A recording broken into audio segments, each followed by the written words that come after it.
everyone, welcome you to अभ्यास institute of education. Continue करते हैं हमारा क्लास 10th का chapter real numbers which is chapter number 1। Last video में हमने प्राइम फैक्टराइजेशन, उसके थ्रू एचसीएफ, एलसीएम और 10th क्लास में एचसीएफ एलसीएम से रिलेटेड एक नई प्रॉपर्टी, एक नई चीज सीखी थी। अब उसी एक्सरसाइज को कंटिन्यू करते हैं और उसके बचे हुए 3 क्वेश्चंस करते हैं। हमारे पास अभी के लिए है क्वेश्चन नंबर 5। क्वेश्चन नंबर 5 क्या रहा है, that check whether 6 to the power n, check whether 6 to the power n can end with the digit 0 for any natural number n। अगर मेरे पास एक नंबर दे दिया गया है 6 to the power n, तो अगर n की मैं कोई भी नेचुरल नंबर की जगह इसकी कोई वैल्यू डाल दूं, अगर कोई भी ऐसी वैल्यू डालूं, तो क्या कभी भी ये मेरा जो रिजल्ट आएगा वो 0 से एंड हो सकता है या नहीं। अब मुझे पता है और आपको भी पता है 6 to the power 1 is 6, power 2 is 36, power 3 is 216। तो अभी के लिए तो हमें यही समझ आ रहा है दैट ये अगर मैं n की जगह कोई भी नेचुरल नंबर की वैल्यू डालूं तो लास्ट में 6 आ रहा है। लेकिन क्वेश्चन कह रहा है कि चेक करो क्या कभी भी किसी भी वैल्यू के लिए ये लास्ट में 0 आ सकता है, क्या ये एंड हो सकता है विद 0। अब एक और चीज जो मुझे पता है दैट इज अगर कोई भी नंबर 0 से एंड हो रहा है तो उसको कहीं ना कहीं 10 से डिविजिबल है। आई रिपीट, मैंने क्या बोला, मैंने बोला था अगर कोई भी नंबर 0 से मेरा एंड हो रहा है तो वो 10 से डिविजिबल होगा। सो इसको एक बार यहीं पे फॉर्मेलिटीज के साथ स्टार्ट करते हैं और देखते हैं इसको करना कैसे है। I am saying that we know that any number that ends with 0 is any number that ends with 0 is divisible by 10। वो क्या होगा, वो 10 से डिविजिबल होगा। और मुझे एक और चीज पता है, प्राइम फैक्टर्स या प्राइम फैक्टराइजेशन करूं मैं 10 की तो मुझे मिलेगा 2 मल्टीप्लाई बाय 5। सो कोई भी ऐसा नंबर जो लास्ट में जिसके 0 आ रहा होगा उसके प्राइम फैक्टर्स में 2 मल्टीप्लाई बाय 5 जरूर होगा ही होगा। अब मुझे चेक करना है 6 टू द पावर n के लिए। सो अब मुझे पता है that 6 to the power n को अगर मैं प्राइम फैक्टराइजेशन करूं या इसको प्राइम फैक्टर्स के फॉर्म में लिखूं तो मेरे पास आ रहा है 2 multiply by 3 whole power n। क्या आ रहा है, 2 multiply by 3 whole power n। अब मैं देख सकता हूं दैट अगर ये 0 से एंड मुझे होना होगा एक नंबर को, अगर एक नंबर 0 से एंड हो रहा होगा तो उसके फैक्टर्स में 2 मल्टीप्लाई बाय 5 का फॉर्म होगा। लेकिन यहाँ पे तो 2 मल्टीप्लाई बाय 3 का फॉर्म है।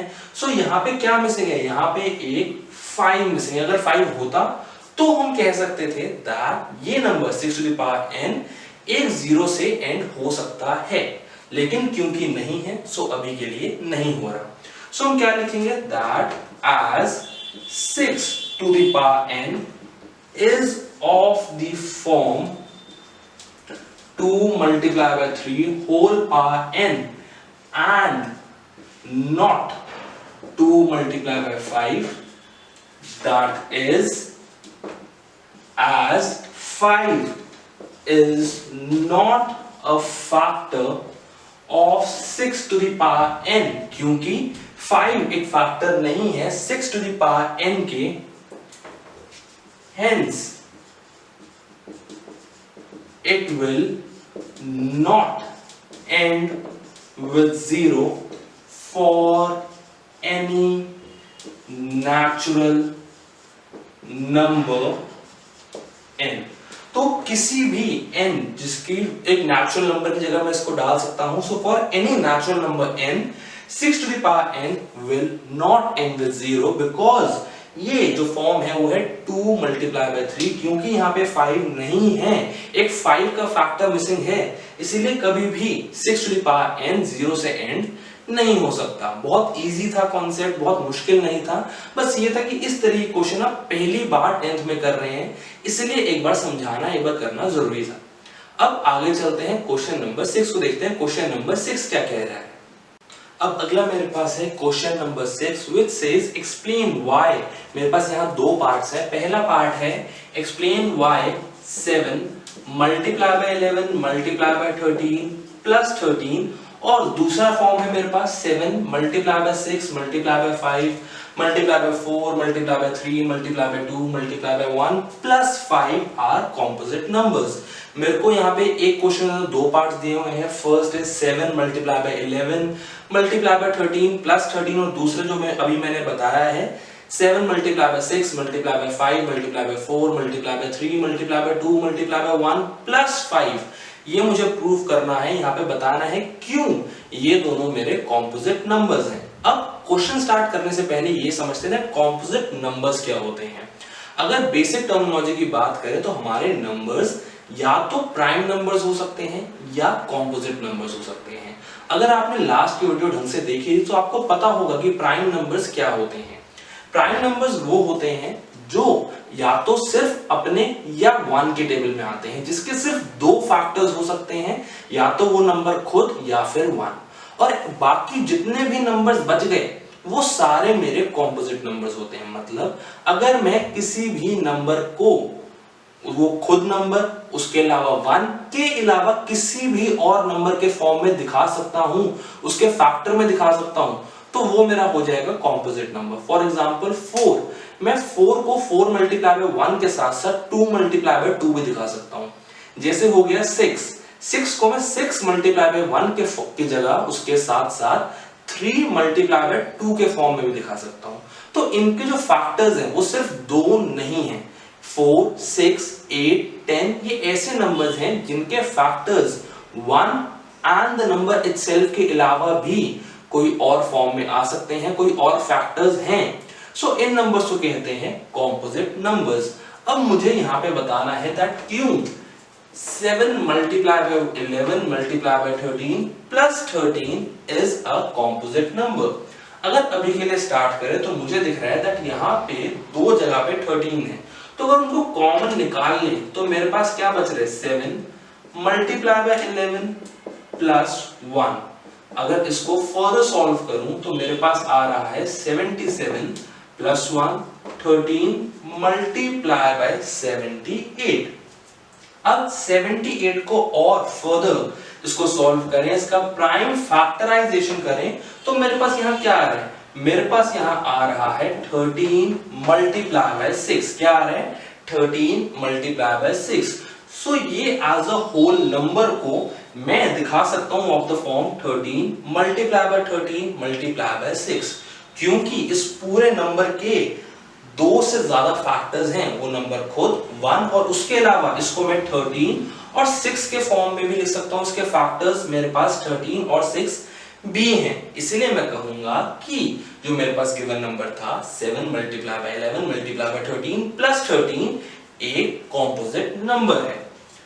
As the given number has 13 and 6 as its factors, hence we can conclude that it was a composite number. अब अगर ये हो गया तो हमारे लिए अगला पार्ट करना कोई खास मुश्किल वाला नहीं होगा।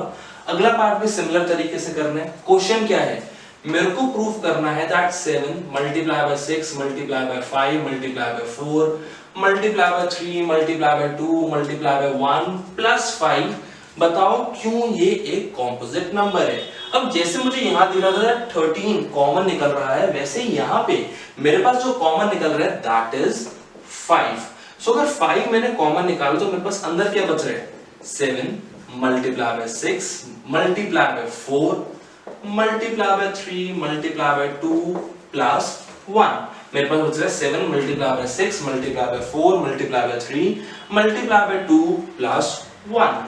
सो अगर इसको सॉल्व करें तो मेरे पास क्या आ रहा है 7 6 42 42 multiply by 4 is my 4 to the 8 168 multiply by 6 8 6 48 6 36 plus 4 is 40 6 1 6 plus 4 is 10। सो मेरे पास यहाँ पे ब्रैकेट में आ गया 1008 प्लस 1। मेरे पास क्या आ गया, इसको मैं लिख सकता हूं, अगर मैं 5 कॉमन निकाल दूं तो मेरे पास बच रहा है 1008 प्लस 1। सो मैं इस पूरे नंबर को जो मुझे दिया हुआ था इसको मैं लिख सकता हूं 5 मल्टीप्लाई बाय 1009। अब जैसे हमने यहाँ पे 78 को फर्दर प्राइम फैक्टराइजेशन के थ्रू अलग अलग फैक्टर्स में दिखा दिया था, मैं इसको आगे नहीं लेके जा सकता बिकॉज मेरे पास यहाँ दो नंबर्स आए हैं 5 एंड 1009 जो दोनों के दोनों प्राइम नंबर्स हैं। लेकिन मेरा एम क्या था, मेरा एम था इस पूरे नंबर को ये दिखाना दैट ये एक कॉम्पोजिट नंबर है। अब इस पूरे नंबर को मैं 5, इसके फैक्टर्स क्या निकल रहे हैं 5 एंड 1009, मतलब 1 एंड द नंबर इटसेल्फ के अलावा भी इसके दो और फैक्टर्स थे। So we can say that as the number can be expressed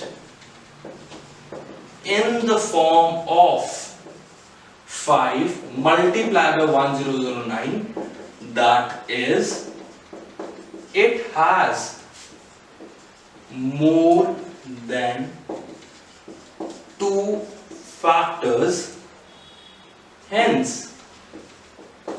we can conclude that the given number is a